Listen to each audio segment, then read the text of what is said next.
Kagulat World. Hindi lang mga tropeo at karangalan ang inuwi ni Alexandra Alex Ala ngayong taon, kundi pati na rin ang napakalaking halaga na nagpapatunay na siya na ang bagong reyna ng Philippine sports pagdating sa tagumpay at yaman. Kinulat ni Alex ang buong mundo matapos opisyal na maiulat na kumita siya ng mahigit $907,777 o lampas sa 53 milyong piso sa premyo pa lamang ngayong 2025 season.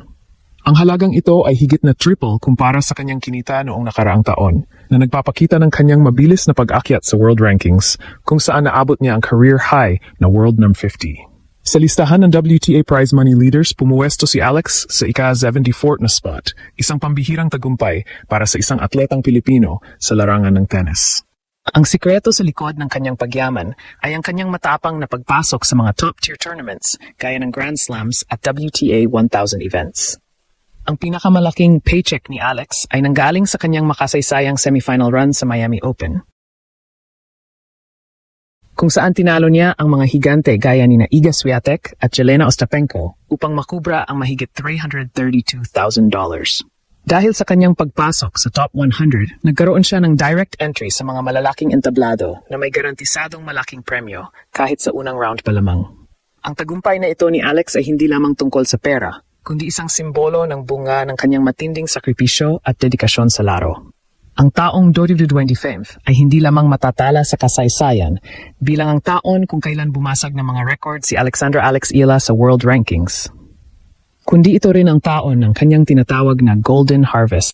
Sa mundo ng professional tennis, ang tagumpay ay sinusukat hindi lang sa mga gintong medalya o ranking points, kundi pati na rin sa bigat ng prize money na iyong naiuwi.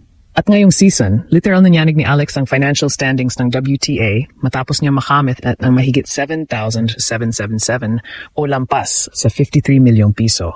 Ang halagang ito ay sapat na upang ituring siyang isa sa pinakamayaman at pinakamatagumpay na batang atleta sa bansa, na nagpapatunay na ang tennis ay hindi lang isang laro ng galing, kundi isang seryosong negosyo at karera. Paano nga ba narating ni Alex ang ganito kalaking halaga sa loob lang ng isang taon? Ang sagot ay matatagpuan sa kanyang matalinong tournament selection at ang kanyang matapang na paghamon sa mga elite players. Noong 2024, kumita lamang si Alex ng humigit kumulang $289,628. Ngunit sa taong 2025, higit niya itong tinuple. Ang malaking lundag na ito ay nagsimula na maging consistent ang kanyang pagpasok sa mga WTA at Grand Slam main draws. Sa tennis, habang tumataas ang level ng tournament, lalong lumalaki ang purse o ang kabuuang premyo. At dahil si Alex ay pumasok na sa top 100 at umabot pa sa career high na number 50, naging susi ito upang maging automatic entry siya sa mga malalaking entablado na may garantisadong malaking bayad. Ang pinakamalaking kabanata ng kanyang pagyaman ngayong taon ay ang kanyang makasaysayang kampanya sa Miami Open, isang WTA 1000 event na itinuturing na 5th Grand Slam. Di pinatunayan ni Alex na hindi siya basta-basta matitibag matapos niyang pabagsakin ng mga dati at kasalukuyang Grand Slam champions gaya ni Iga Swiatek, Madison Keys at Jelena Ostapenko. Ang pag-abot niya sa semifinal sa Miami ay nagbigay sa kanya ng tumataginting na $32,116. Ito ang naging pinakamalaking sahod sa loob ng isang tournament sa buong karera ni Alex. Ang bawat palo at bawat puntos na kanyang nakuha sa Miami ay katumbas ng milyon-milyong piso na nagpabago sa kanyang buhay at nagbigay ng mas malakas na suporta para sa kanyang training team at pamilya. Australian Open, Wimbledon at US Open ay nagbigay din ng malaking ambag sa kanyang 53 milyong pisong kita. Kahit sa mga pagkakataong hindi siya umaabot sa finals, ang pagpasok pa lamang sa main draw ng isang Grand Slam ay garantisadong magbibigay sa manlalaro ng halos $80 hanggang $100,000. Ito ang kagandahan ng pagiging bahagi ng top 100. Hindi mo na kailangang dumaan sa qualifying rounds na maliit lang ang premyo. Dahil sa kanyang sipag, si Alex ay naging bahagi ng elite list na top 74 WTA prize money leaders ng 2025, isang karangalan na dati ay pangarap lamang para sa isang atletang mula sa Pilipinas.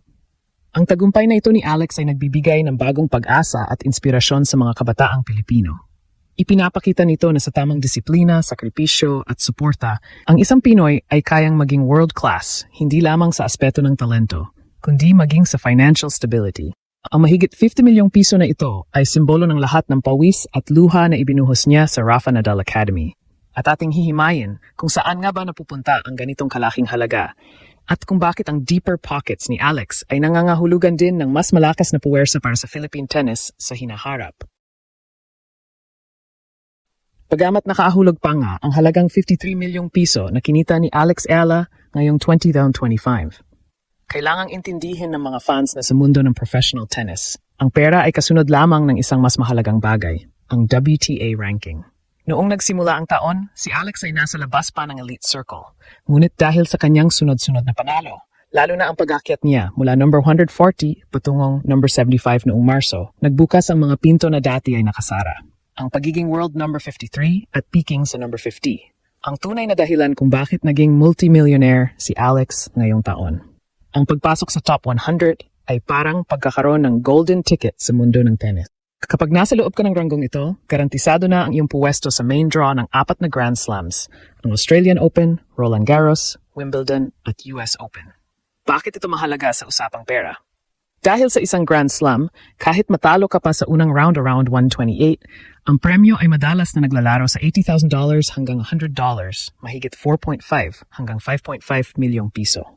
Isipin ninyo, isang laro pa lamang ay kumikita na si Alex ng halagang halos katumbas ng kinikita ng ibang mga atleta sa loob ng isang buong taon. Ito ang dahilan kung bakit ang pagpapanatili ng ranking ay naging prioridad ni Alex kaysa sa basta-basta lang pagsali sa maliliit na tournaments.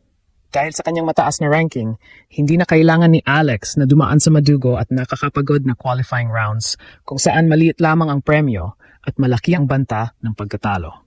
Ang direktang pagpasok sa main draw ng mga WTA 1000 at WTA 500 events ang nagbigay sa kanya ng pagkakataong makaharap ang mga top seeds gaya nina Aryna Sabalenka at Iga Swiatek. Pagpagamat ang mga ito ay mahihirap na kalaban, ang bawat laban sa ganitong level ay may katumbas na malaking puntos at dolyar.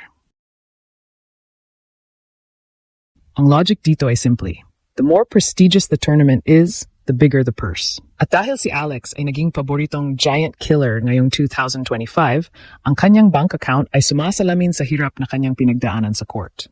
Ngunit, kailangang malaman ng publiko na ang $907,777 ay hindi purong kita na napupunta lang sa bangko. Ang buhay ng isang top-tier tennis player gaya ni Alex Ella ay may kalakip na napakalaking gastusin. Mula sa paglipad sa iba't ibang bansa linggo-linggo, matitinding training sa Rafa Nadal Academy sa Spain, hanggang sa sweldo ng kanyang sariling team na binubuo ng coach, physiotherapist at fitness trainer. Ang 50 trilyong pisong premyo ay nagsisilbing panggatong upang mas lalo pang mapataas ang kalidad ng kanyang training. Ika na, it takes money to make money. At si Alex ay matalinong namumuhunan sa kanyang sariling talento upang masiguro na ang kanyang 2026 season ay magiging mas maningning pa.